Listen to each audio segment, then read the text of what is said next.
What they show is that when they supplemented those mice with spermidine, they were able to increase mitophagy, which is the recycling of the old mitochondria, increase the production of a new mitochondria, and this restored in those female mice that were old and not reproductive anymore. It basically rejuvenates the eggs inside the follicles because those granulosa cells were able to produce again estrogen and help the follicle develop and mature the egg. Welcome to Biohacking with Brittany, where women optimize. I'm your host, Brittany Ford, holistic nutritionist and wellness entrepreneur, and I'm here to help you live in alignment with your body and nature. This podcast blends cutting-edge science with soul-led strategies to support you through every phase of womanhood, from fertility to longevity and everything in between. Each week, we dive into functional medicine, women's health, holistic healing, and biohacking tools that empower you to take control of your wellness journey. Let's redefine what it means to thrive together. Hello, and thanks for listening to this podcast episode. This interview with Dr. Melissa Cano was so interesting. We talked about the longevity of your ovaries, essentially, and how do we actually take a very cellular approach to that in terms of what type of molecules, supplements, and holistic practices can we really do to extend the fertility of our ovaries and push out potentially how quickly we reach menopause. It was such a fascinating discussion, to be honest, because this type of thinking and this type of what this could mean for society and what this could mean for women is so wild, like so wild. And we talk about that, like hypothetically, what could this mean for a woman who is trying to build a career, but also wants a family? And it was very, very interesting to think about the applications of something like taking spermidine, this supplement, and how it can actually improve the mitochondria in our ovaries to function better, therefore increasing our fertility rates and keeping us fertile longer and therefore delaying menopause. So very, very interesting discussion. I think there's a lot to say about this space. There's a lot going to come out about this. And Dr. Melissa Cano is a wellness expert, an educator with a deep focus on cellular health, longevity, and the science of autophagy, which is basically what spermidine does in the body. It activates this process called autophagy, which we're going to talk about. And she is a key educator at Spermidine Life. So she specializes in translating complex longevity research into practical wellness strategies. And that is honestly exactly what happened in our interview. So super, super interesting. I think every single woman listening to this is going to get a lot out of it. I think if you are a man and you know women in your life, you're also going to get a ton out of it, just to really take a look at longevity and aging in a very different way. We also talk about energy and how do we have more energy and what does that look like? And we talk about women's health and wellness and where we think it's going in the future. And yeah, it was a really, really interesting, wonderful discussion. So if you want to try spermidine, I strongly recommend it, especially if you are a woman. Doesn't matter if you are looking to have kids or not. We can really optimize our hormonal health and our longevity through a supplement like this. I have been using Spermidine Life for multiple years. I love them. I love their team. I will link to it in the show notes and on my website. You can use my discount code BIOHACKINGBRITTANY and you will be able to save. And I really, really do think that this is one of those things that you could take for the rest of your life and be in a much better place for it. Yeah, so interesting. I strongly recommend it. And it is in my supplement stack and has been for a long time. So I will link that on the show notes and everywhere that you can find it. Let me know what you think of this episode. And if you want me to kind of start to dive deeper into this idea of longevity for women and like, how does that look different than men? I would love to do that. And I think this is something I'm going to explore more and more because women are so different biologically than men, which means that we age differently. And so I think we need a very different approach to extending our health span versus what men might do. And that could be a very like broad way of thinking about it in terms of on a society level, like how do we live a healthier life longer? But also like this discussion today on a cellular level as well. What specific ingredients can we take that help our cells function better as women, especially? Okay. Enjoy this episode with Dr. Melissa Cano. I will catch you very soon for another one. Thank you for tuning in. Dr. Melissa Cano, welcome to the show. I am excited to have you here and hear about your expertise in the women's health space, longevity, aging, everything like that. So welcome. Hi, thanks for having me. I'm happy to be here. Yeah. I want to kick off with kind of where you're at in your work right now. What are you seeing that is lighting you up really in this kind of longevity, anti-aging space? So, definitely the increase in publication each year. We're testing either new molecules, but also specifically related to the compound I'm navigating around a lot, which is spermidine. There's studies coming up every year that really are giving a lot of weight to all the preclinical studies that have been done over the years in model organisms. Now we also have studies in humans that are coming up.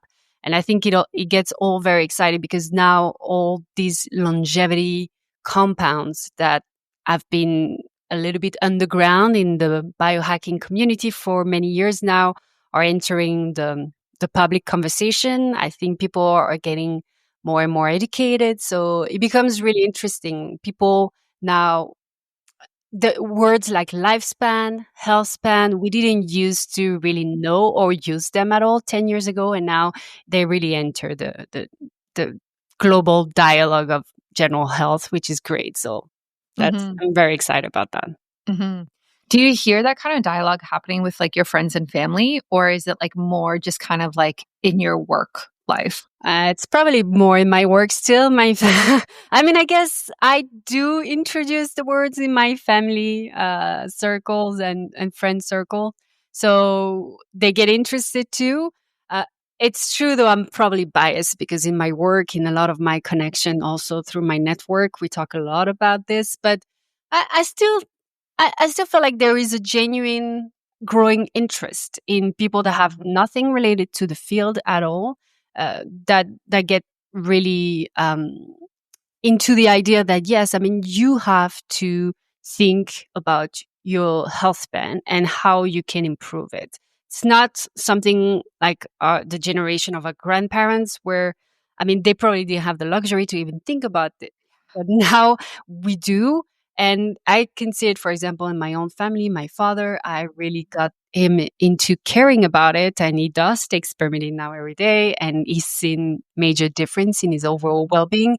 And so I think there is a ripple effect in all people right now. Yeah. Wow, that's incredible that you got your dad on board. I mean, it didn't really have a choice. I'm pretty stubborn, and I can convince him to do pretty much anything. But yeah, he was a good sport. He did it. He hates taking any supplements. He's not someone that really cares too much for his own health. I mean, he's pretty healthy overall. But still, like he's not someone that's proactive, let's say. And so I forced him a little bit, and he did it just to please me at the beginning.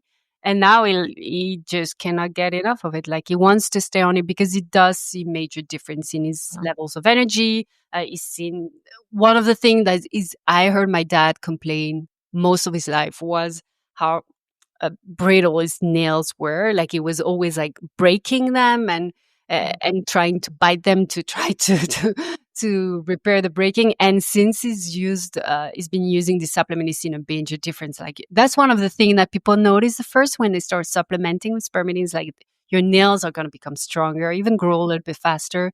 So yeah, it's been a journey, but he's on board now, so I'm excited. Yeah, I love that. I like try to get my dad to be into health and wellness, not even longevity. You know what I mean? And he's still very like, oh, I'm having this like oatmeal bran muffin so for breakfast. So it's like, I'm being healthy. And I'm like, okay, but like you bought that from like a Starbucks and there's like so much processed food in it and sugar and you know what I mean? So we're still kind of like slowly getting there. Yeah.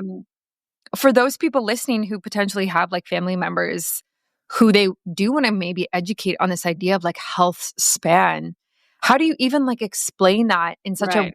easy way for someone to like actually grasp what it means? Sure. So maybe let's start with lifespan. Your lifespan is the amount of years you're going to live. We know that lifespan has increased in human in the last 100 years, especially. And so we now can live up to 90, maybe 100. Like the pushing the limit of lifespan for human is like 120. Very few people reach that age. But one thing that has not followed the increase of lifespan is the increase of health span. And health span is the amount of healthy years you have in your lifespan. So you could be living 120 years, but your health span might be just 70 years because starting at 70, you may start having a lot of age-related disease. It could be cognitive decline, cardiovascular disease, cancer, metabolic diseases like obesity, insulin resistance, all those different age-related conditions decrease your health span. So the amount of healthy years. And what I genuinely think we should be focusing more than lifespan is really health span, because we're going to live longer. We already do, but we're not living healthier longer. And so that's really what people need to, I think, divert the dialogue towards how to increase your health span, your health, because really that's what matters, right? Is how healthy you're going to be for how long. This is going to be the quality of your life. Yeah. Yeah. Why do you think there's like a sudden interest in it? Like, I just wonder, I mean, obviously, like with the accessibility of information, like you said, like previously, like grandparents, this wasn't even on their radar, that type of thing. But I really question like why there's this sudden movement towards longevity and health span. And like, is it based out of fear that we don't want to age, even though we all will naturally age no matter what? Right. Or like, why is there so much emphasis on it right now?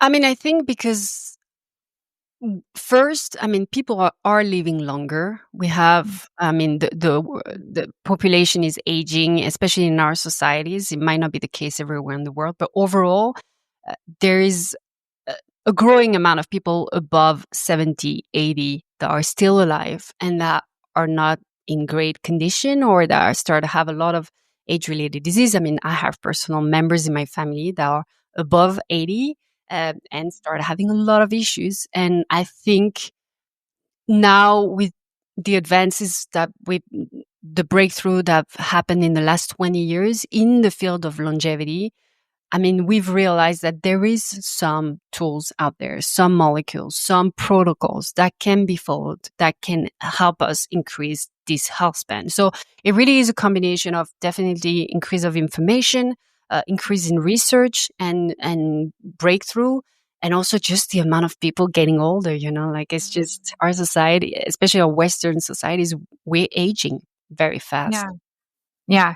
Yeah. No, that makes a lot of sense. And it's pretty terrifying. Again, I guess it goes back to fear, at least for me, is like the idea of spending like a quarter of my life or a third of my life in this like suboptimal healthy state, or even a state of disease, even past like Right. suboptimal, right?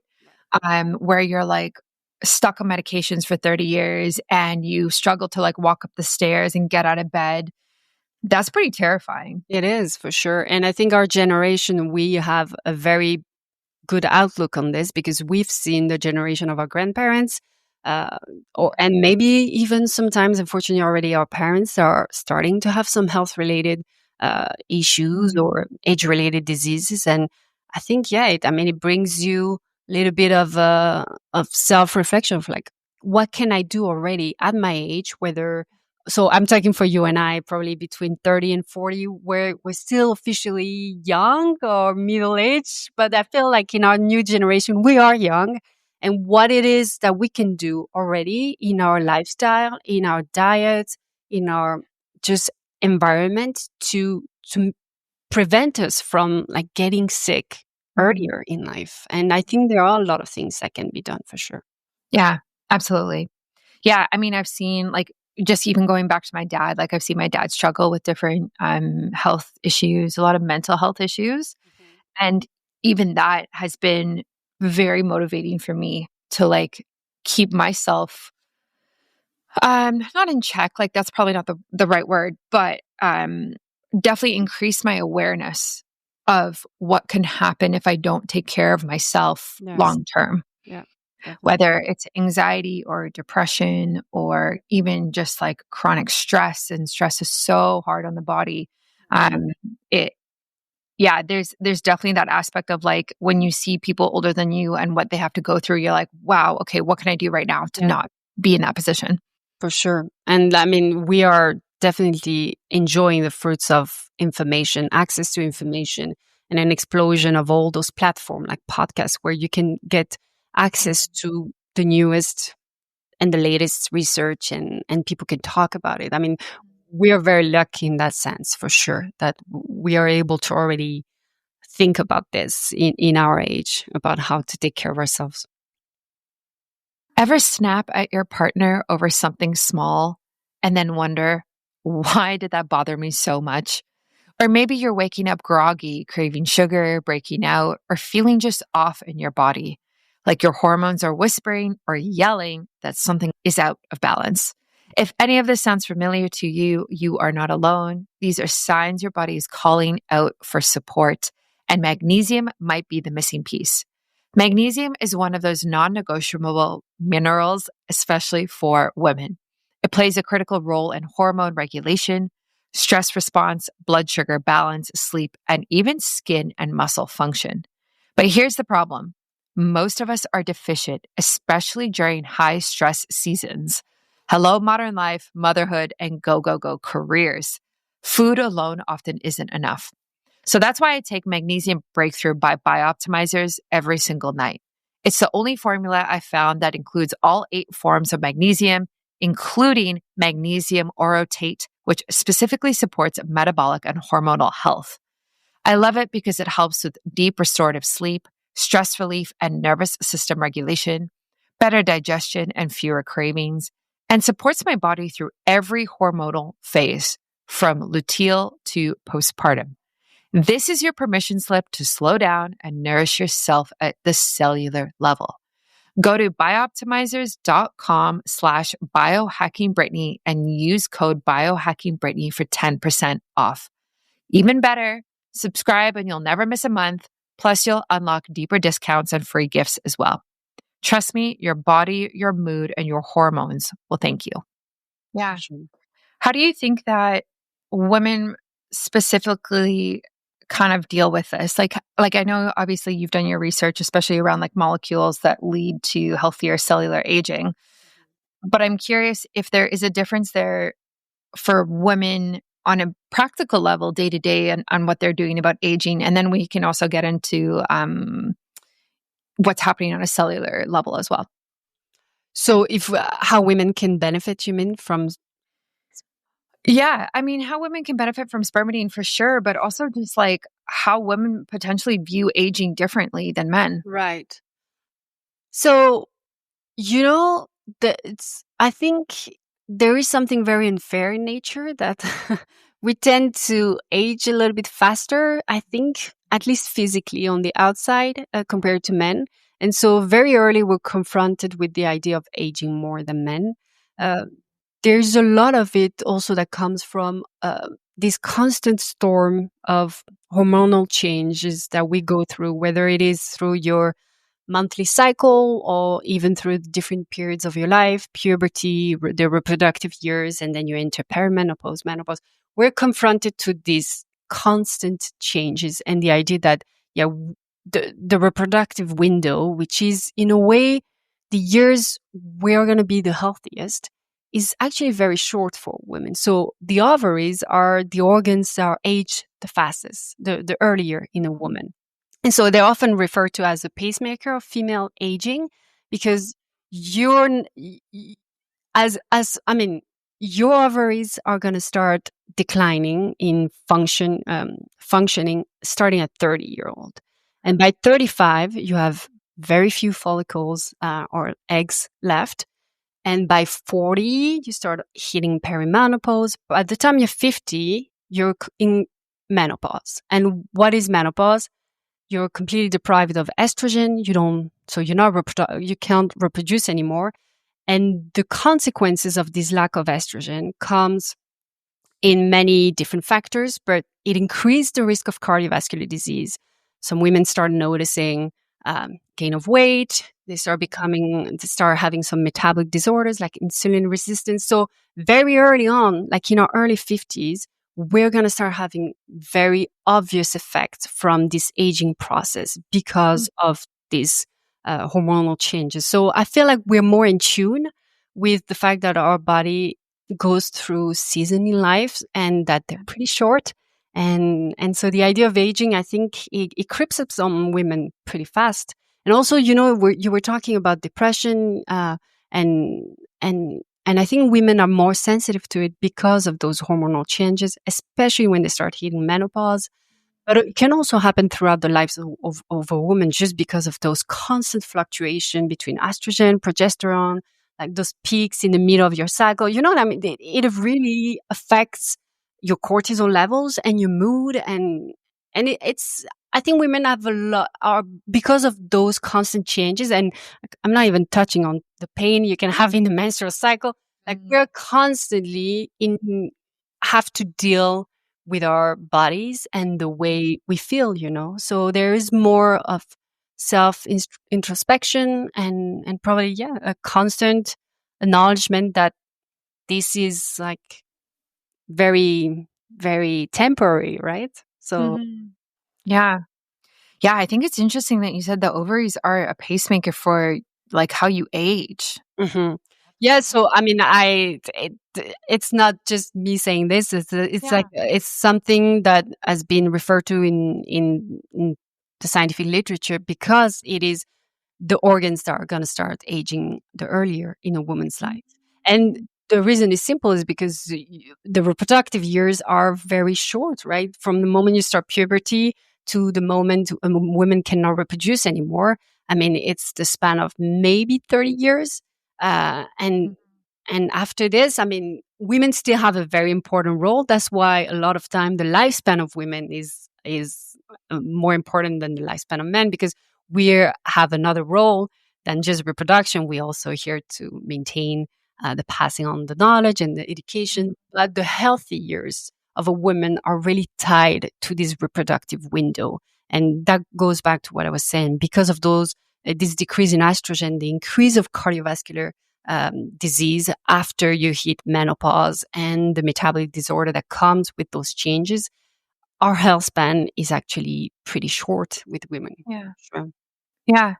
It's interesting though, because the ovaries are so mitochondrial dense. Like they're so dense. Absolutely. I think Absolutely. they're the second most dense organ next to the brain, right?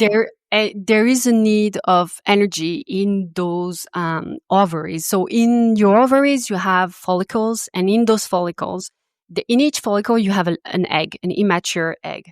And around this egg, in these follicles, you have plenty of cells, some cells called granulosa cells, and those are packed with mitochondria. And the reason is because they're here to maintain the quality of the egg, help it develop, to help ensure the reproduction, right? So there are studies out there that show that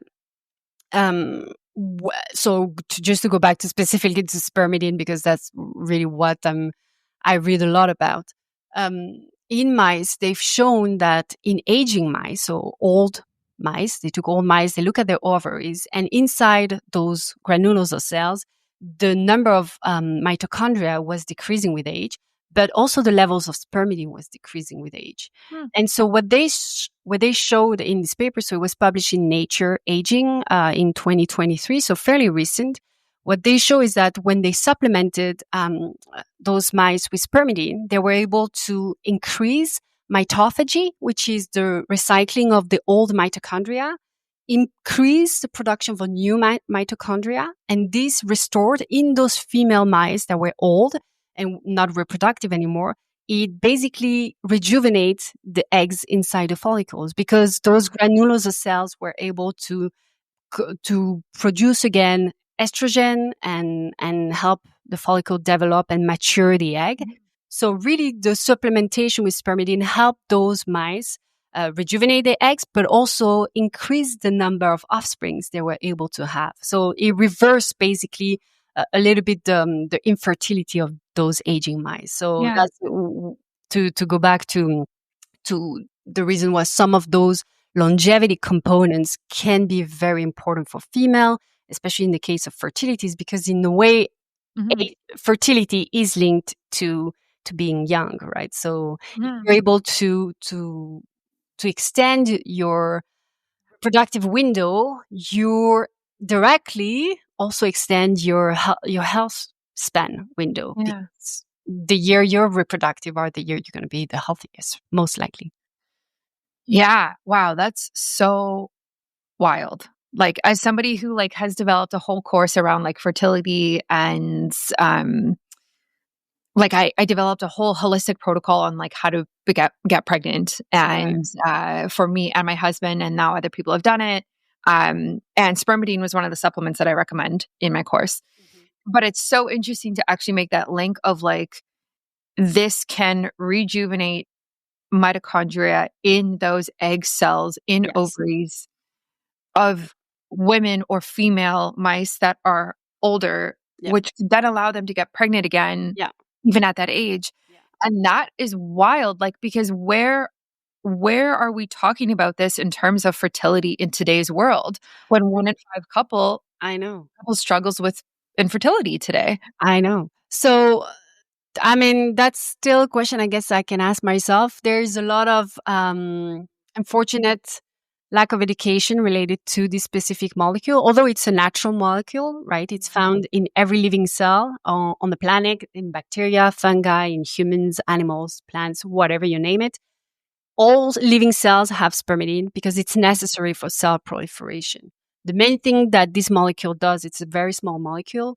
It activates autophagy, just to go back to the basics of it, which is this process of cells inside. So let's take a cell. A cell has plenty of components inside, protein, lipids, perform a different function to help the cell live. And things get old, things get damaged, things need to be replaced. And that's what the autophagy process is your cells encapsulating inside itself all those old components and dismantling them to make them anew. Because if you let junk accumulate in a cell, you're going to have like an impairment in its proper functioning. That's how most age-related diseases start. It's like you have stuff not working properly. And so spermidine is a directly activates autophagy, but it's not the only molecule that can do this. There is other components that can also converge at the activation of this autophagy process. So you could also be looking at, for example, I'm just going to take resveratrol. Resveratrol can increase the activity of sirtuins, which are those proteins that can help also trigger the autophagy process, because they're going to acetylate different gene and just trigger this cleaning of the cells. So you could also combine resveratrol with spermidine to optimize autophagy. You've probably heard of more pharmacological grade molecule like rapamycin, metformin. They basically perform a similar action. Now they're a little bit, they have more side effects to them. They're not natural like spermidine. I think the reason there's a lack of communication of the spermidine, it's not because of the lack of research, because if you were to Google, you will never have enough in your lifespan to read all about spermidine. But I think also because it's a natural molecule, you can't really patent it. I think there's just a lack of incentive, really money incentive to look into it. Now, it's not at the level we recommend to use it, which is physiological dose, meaning the dose you should be intaking through your food every day, because you do rely on dietary intake of spermidine every day to maintain healthy levels for your autophagy process to keep happening. you're not going to have a a very strong effect like a pharmacological dose of a medicine could do to a specific disease. But it's definitely at physiological dose a supplement that can help you maintain a healthy functioning of your cells. I'm not sure why there's no more conversation about it. I don't know. I Yeah. still don't know.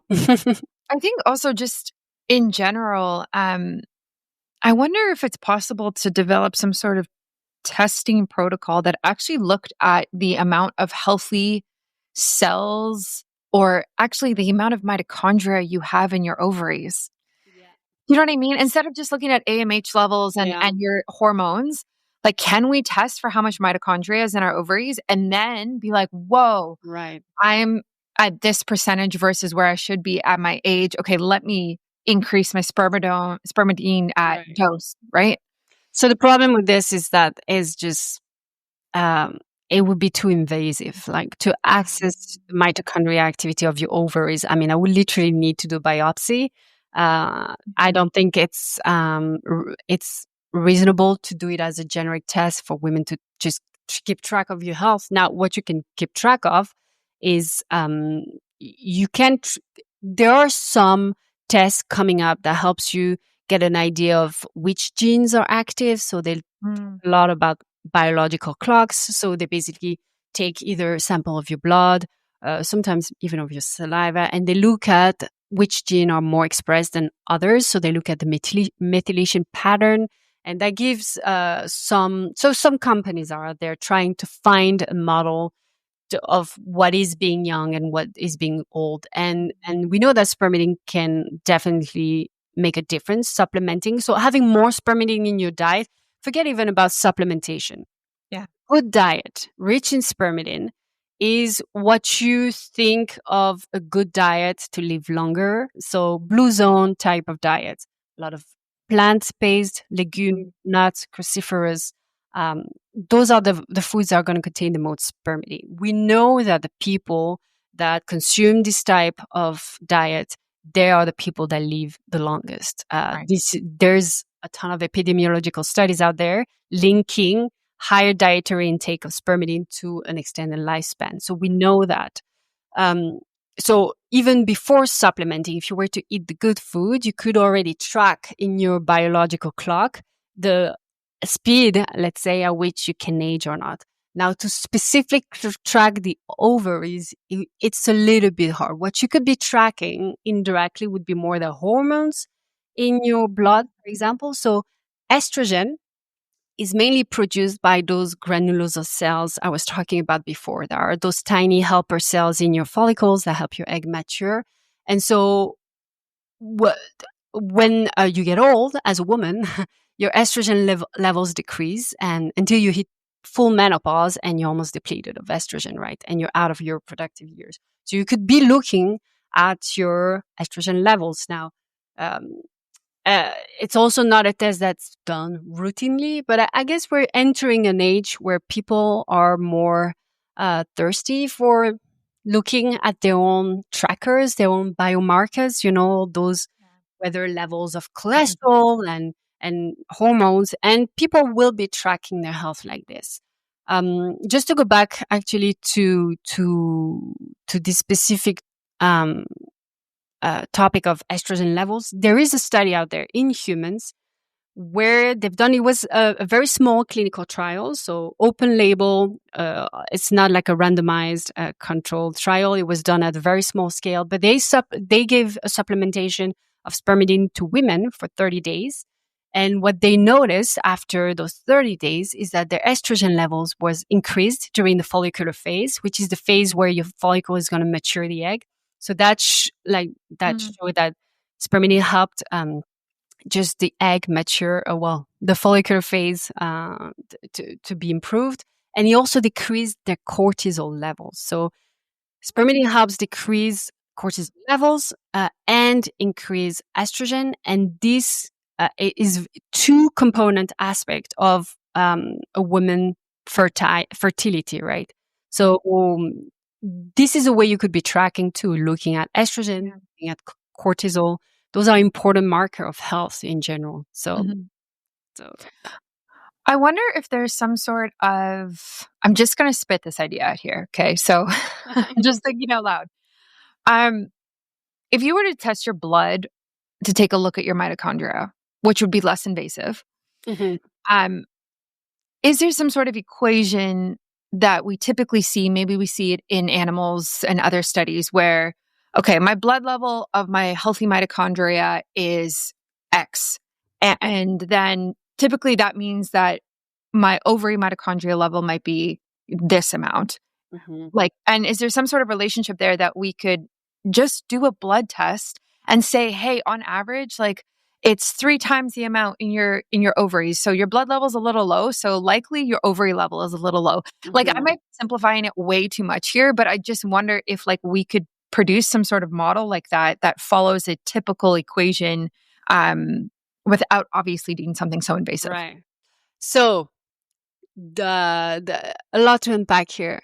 So there is no mitochondria in your blood already. Okay, there you go. The red blood cells, I've gotten rid of the mitochondria, but there is some people out there. There's a company that it has developed a test where you actually take a blood. So it's a at-home test. You can poke your finger, put your blood in a card, it dries, and then they basically rehydrate this blood and put human cells in culture, so like in a lab, right? Human cells that we do experiments on in the lab, and they make them grow in this environment of your blood. And what they see, what they can do then is measure the mitochondrial activity of those cells that are cultured in the lab in the environment of your blood. And so, I mean, you can check them out. I can give them a shout out. They're called MeScreen. And then they correlate this activity to your own activity of mitochondria. Now, it's still very early.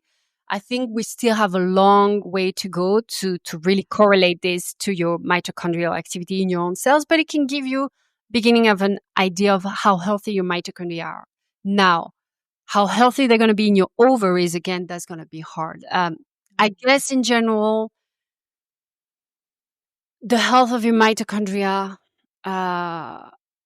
everywhere should reflect your general health status, but you don't know exactly, like I said, right? Ovaries age the earlier, the organ that is going to age the first in your body. So maybe the mitochondrial health in the rest of your body is not going to be a representative of what's happening in your ovaries, right? So I like your idea. I think we still need to, we will need to get together so much data, but I mean, the day will come, I'm sure. The day will come, we'll have like tools that we can track this type of Yeah. experiment. Because even like, and just to be clear, like, so you're saying we can't do the blood necessarily unless we grow tissue from it or grow human cells from it. Is that true as well for like saliva, feces, and hair tests as well? I'm just thinking of all the tests I've done, if any of them would be applicable for this. I mean, so you're going to access to specific cells. For example, in your stools, you're going to be seeing the activity of your cells that are lining your gut, for example.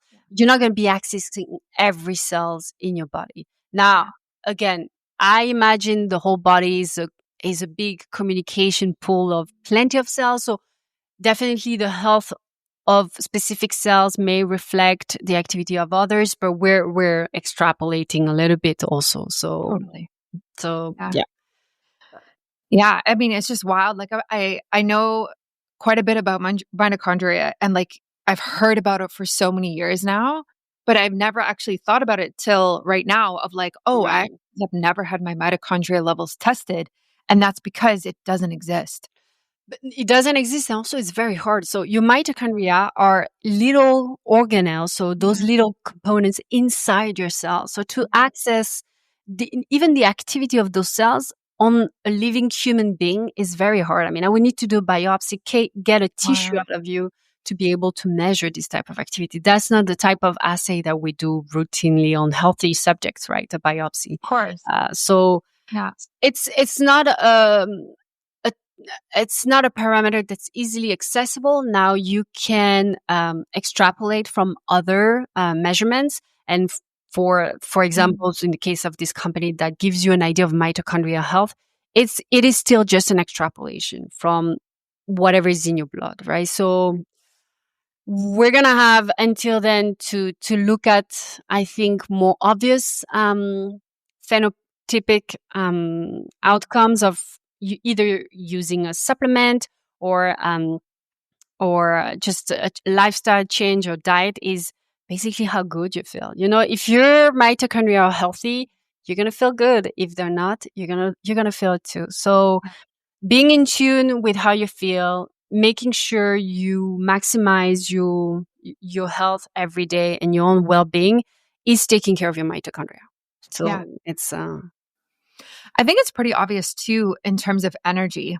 Like, oh, if absolutely. if it's hard for you to get out of bed in the morning and you're 30, like, we gotta talk. Yeah, no, Like, it's all definitely, good. for sure. And I mean, those are the peak years. Those are the years you should feel the best. And if you don't, there is a lot out there you can do to try to get better for sure. Mhm. If a woman's listening to this and saying, "Wow, that's me. I struggle to get out of bed," uh, what do you think is the first step she could take to kind of optimizing that outside of, supplementing with spermidine? Right. I mean, again, supplementing with spermidine is a great way to ensure you get enough of it to maintain this healthy level of autophagy. But if you were to eat healthy, very healthy, you may not even need to supplement with spermidine. It's just going to give you this edge and this guarantee that you have the minimum amount to ensure this autophagy process, which is central to your cellular health and therefore your overall health. A woman that is not feeling good, I would say, I mean, there's a lot of things that can come into play, but definitely mental health first is key. What's happening are things happening in your life that are not going well. Um, Make sure you take care of your diet. Drink a lot of water, sleep. I mean, those are the very basic things. But at the end of the day, it all goes back to this: is if you take care of the fundamental, which is do what makes you happy, sleep well, surround yourself with things that lift your spirits. I mean, these translate into biochemical changes, just the decrease of cortisol, which is the stress hormone we probably all heard about, makes a huge difference in your overall well-being. Mhm. And for example, we have uh spermidine our product rich in spermidine comes from wheat germs, which is the natural source that has the highest spermidine in the natural world. We're the only one that has been used in clinical trials, and we have one coming up that shows that people that supplement with spermidine, and if you don't want to supplement, just eat more of the food that are rich in spermidine. After 30 days of doing this, they saw a decrease in cortisol level and a decrease in depression symptoms that in people that were depressed. And so that just to show you that not feeling good, it it shows chemically there is a component to it, and you can easily try to change it just without touching antidepressant, because in the study they show that supplementing with spermidine showed effects to alleviate depression symptoms at the same level as those pharmacological options. So at the end of the day, it really goes back to try to feel good and just eat healthy, sleep, be happy. Yeah. I know it sounds like so cliche, but it really comes down to this at the end. Sometimes the most boring recommendations are the best. I mean, no, the best recommendation are the most boring. It is. It's just Yeah. you got to do it. You have to do it. You cannot just try to find the magical option, or you need to exercise, you need to sleep, and you need to eat well. If you do this, you will feel better. Yeah. Yeah. I like to say the best biohacks in life are free Yes, because it is. it Like, is. you don't need all the tech and the gear. Like, Absolutely not. it's lifestyle and Yes. what you eat nutrition Yeah. wise. I'm curious in terms of spermidine versus other longevity supplements, molecules, whatever you Right. want to say. Because there's so many on the market now. Yeah. for sure. Like there's so many things that boost NAD levels, precursors like NMN or fisetin or all of these anti-aging supplements that work to work on the, what is it called? The 12 hallmarks of aging and all of this, type of discussion. How does spermidine kind of like line up or compare to those?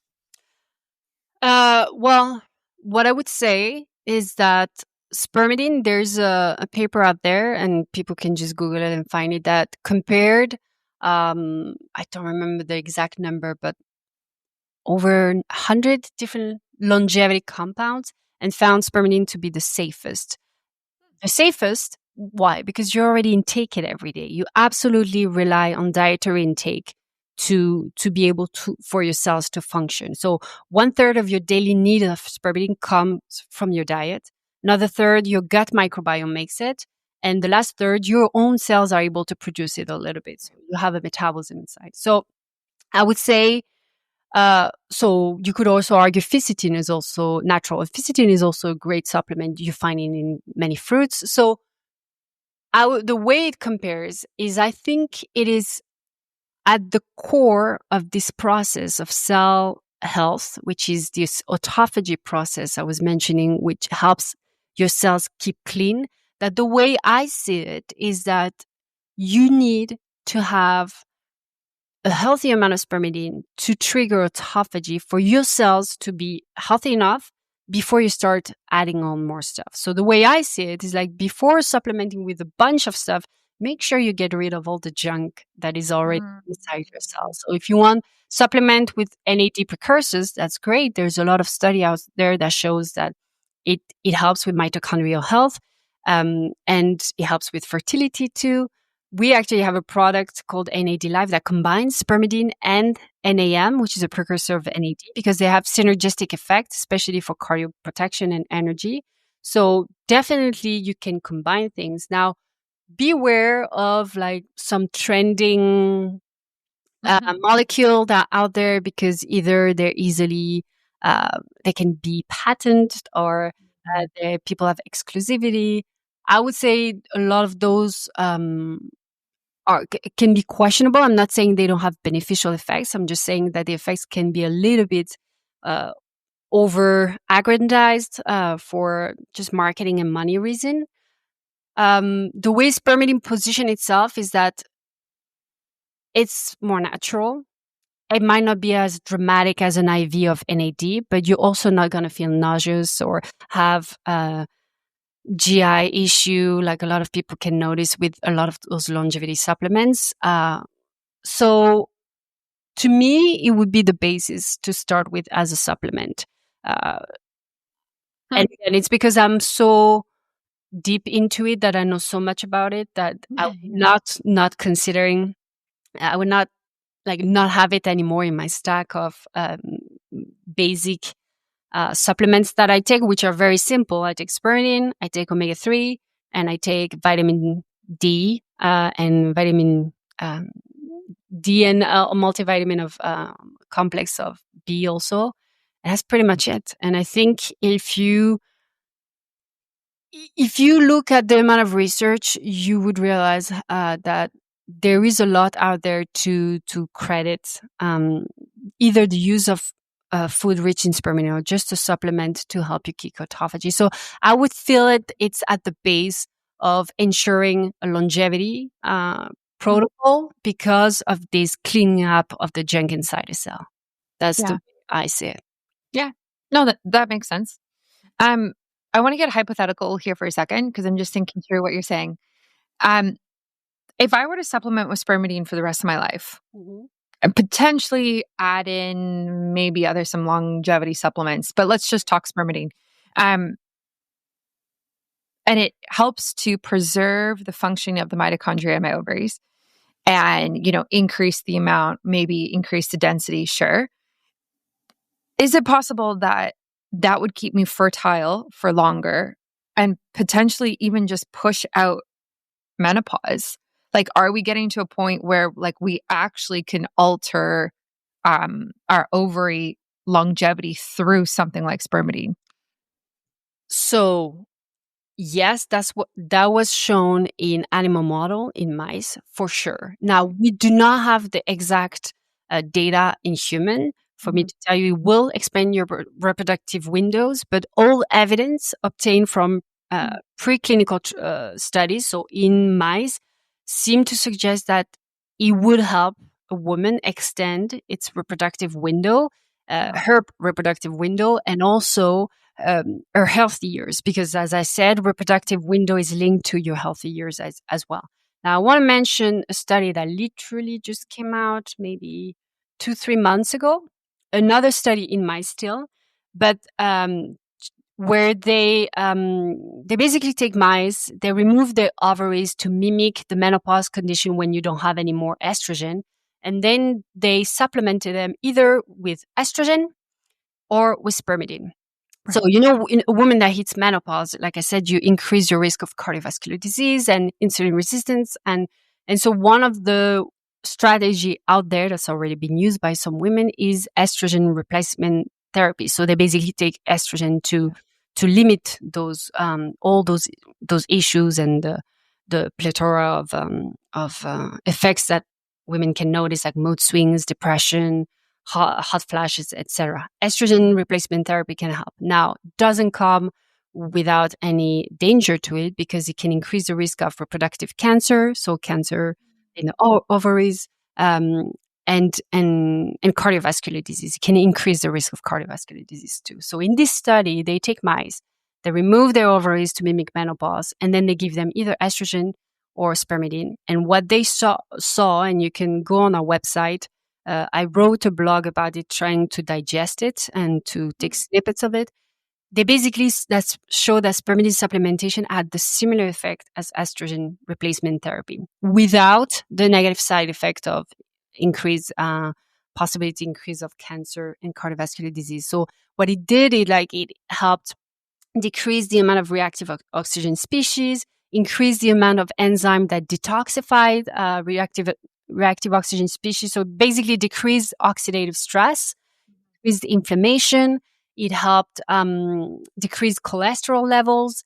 And you can look in the paper, there is a picture. So they took transmission electron microscopy of the mitochondria of those mice in the ovaries, and you can literally see in those mitochondria, because you wanted to see something. We can't do this in human, but in mice you will see it.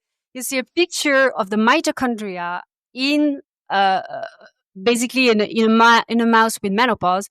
It's completely the structural membrane inside are damaged. You can literally see the mitochondria is damaged in those aged mice. When they supplement with estrogen or spermidine, you can see they're able to restore the membrane and the functioning of those mitochondria. So the amazing outcome of this paper was that supplementation with spermidine was able to mimic the effect of estrogen therapy without the negative side effects. So definitely can help extend the reproductive window, delay or attenuate the effect of menopause in women. So highly recommending women above 45 starting perimenopause to look into it. Absolutely. Yeah. And what about the role of bioidentical estrogen or bioidentical hormones in general? So compared to spermidine, or? Yeah. So, I mean, it's a similar way. I mean, it's going to mimic. So instead of using those bioidentical hormones that can also have issues, you would be using spermidine. Okay. So now you can also use them in conjunction. Right. And then, Yeah. so that's the thing. There is not enough data. What I would be looking into also is maybe combining both, decreasing the amount of those estrogen or bioidentical estrogen compounds combined with the supplementation spermidine. Now, we're still very early to get an idea, but I mean, I would say before considering the very harsh route of supplementing with a hormone, look into the natural option. And here, a natural option could be just supplementing a little bit higher in spermidine. It seemed like it would help for sure. Yeah. Yeah, that's just wild, right? Like if you think about it now, like when women have kids in their 40s, there's so much like stigma and like taboo and like, oh my gosh, wow, she had a baby at 42 or whatever it might be. But in reality, like we might be moving to a place where like women are having babies in their 50s because if we're moving Absolutely. menopause and we're extending the fertility window and we're living longer and then we're trying to increase our health span, Yeah. everything is increasing. Absolutely. And I mean, and you know, because you're also a new mom, that you need a lot of energy when you have a little baby. So, I mean, extending your reproductive window, like I said, is also extending your health span. So that means having energy and well-being longer in life. We could definitely be looking into women having healthy babies way later than we've been used to, maybe until their 50s. I mean, Yeah. I mean, and that's wild because like if we actually got to a point where like it was commonplace where women were having babies in their 50s, I wonder how different like our life decisions would be. right. Do you know what I mean? Which is like such a big topic for this podcast episode. Um but like this idea of like being geriatric age at Yeah. 35 and like the pressure to have kids and then like choosing between kids and career and Mhm. school and like all of these different opportunities. But if we're like, hey, I'm still fertile at 50, like I have so much time. I mean, it could definitely change the game for women, right? Because I mean, they would be able to focus on their career, and there's still like there's still a lot of jobs where women cannot make it very far or for too long because they also want to have a family life.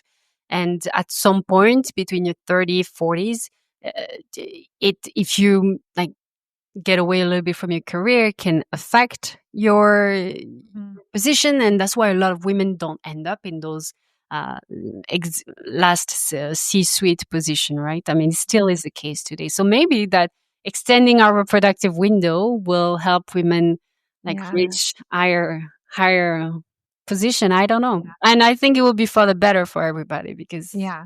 at higher position we need more women for sure in general. So Yes. I'm all Yeah. for it. Yeah. Yeah. But I do think like to your point is if this were to happen, the women's health all around would have to be healthier because she would have to not only get pregnant, which the spermidine could help with, but it would be like healthy pregnancy, healthy birth, Absolutely. being able to breastfeed, Yes. and then to raise a kid for 18 years, Yes. starting at 50, Yeah. the amount of mental energy and even physical energy that you would need for that. Like you would need to be a very healthy mama at 50. Absolutely. Now, again, I'm not saying I recommend people to start having kids at 40 or after 40 because the truth is Mhm. it's going to be much harder. I mean, you're going to have very few follicles left by that age. So that's why I mean 35 is geriatric pregnancy like you said Mhm. because you have very few left already then. And so do not wait that long for sure if you really want a family.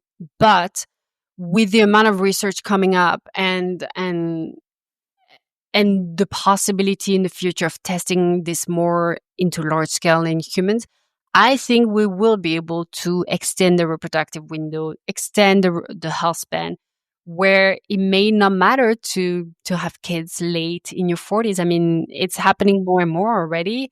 Uh, all, just because of like societal changes for sure. But I think if we're more intentional about maintaining this reproductive window by using supplements in women, we may be able to get into a point where we can get a healthy pregnancy and and a and a healthy baby later in life. Now, if you're not proactive and you're not on top of this, for sure, do not wait that long also because you increase the risk of not having a healthy pregnancy, right? And Yeah.